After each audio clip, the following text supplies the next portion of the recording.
ఇవాళ పవన్ కళ్యాణ్ గారు చంద్రబాబు గారితో కలిసి సమీక్షలో పాల్గొన్నారు. ఈ ఐఏఎస్లు, సీనియర్ నాయకులు, మంత్రులతో. అయితే ఈ సందర్భంగా కొన్ని కీలకమైనటువంటి సూచనలు చేశారు. కూటమి ప్రభుత్వం ప్రజలకు పారదర్శకమైన పాలన, అభివృద్ధి, సంక్షేమం అందించేందుకు నిబద్ధతతో పనిచేస్తుందని చెప్పడం ఒక ఎత్తు, మోడీ గారు సహకరిస్తున్నారని చెప్పడం ఒక ఎత్తు, 4 గోడల మధ్య మంత్రులు, ఉన్నతాధికారులు తీసుకునే ప్రజోపయోగ నిర్ణయాలు క్షేత్రస్థాయిలో ప్రజలకు అర్థవంతంగా అందాలంటే అంతా సమిష్టిగా పనిచేయాలని సూచించారు.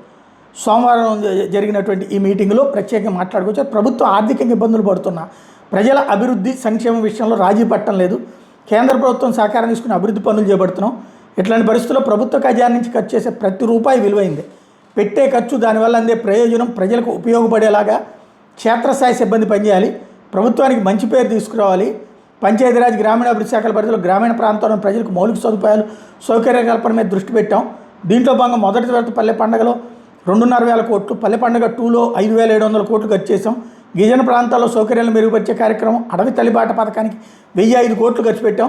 దీంతోపాటు శాసకీయ నిధులు 2,123 కోట్లతో నియోజకవర్గాల ప్రాధాన్యత బట్టి పనులు చేస్తున్నాం. మొత్తంగా 11,328 కోట్లతో చేస్తున్న పనులు నిత్యం పర్యవేక్షిస్తున్నాం. కేంద్ర ప్రభుత్వం ప్రతిష్టాత్మక తీసుకున్న జల్ జీవన్ మిషన్ కింద 28,000 కోట్ల పనులకి అనుమతులు లభిస్తే దాంట్లో 10,000 కోట్ల పనులు ప్రారంభించాం. ఇక అటవీ శాఖ పరిధిలో 200 కోట్లతో నగరవనాలు ఏర్పాటు చేస్తున్నాం. ఇంకా అనేక పనుల్ని పారదర్శకంగా క్రమపద్ధతిలో ప్రాధాన్యతలను అనుసరించి చేస్తున్నాం. అందుబాటులో ఉన్న ఆర్థిక వనరులతో పనులు క్రమపద్ధతిలో చేస్తున్నాం. మొదలుపెట్టిన పనులను ఓ ప్రణాళిక ప్రకారం పూర్తి చేయాలి. నిర్దేశిత సమయంలో పనులు పూర్తి చేయడం అవసరం. ప్రభుత్వం తీసుకున్న నిర్ణయాల అమలు, పనుల పూర్తి విషయంలో క్షేత్రస్థాయిలో కొన్ని ఇబ్బందులు ఎప్పటికీ కనిపిస్తున్నాయి. కొన్ని ఫిర్యాదులు అందుతున్నాయి. ప్రభుత్వం అప్పగించిన పని నిబద్ధతతో, నిజాయితీతో పూర్తి చేయండి. ప్రభుత్వ నిర్ణయాల అమలు, పనులు జరుగుతున్న తీరు విషయంలో క్షేత్రస్థాయిలోకి వెళ్ళి పరిశీలిస్తే కొన్ని లోపాలు కనిపిస్తున్నాయి.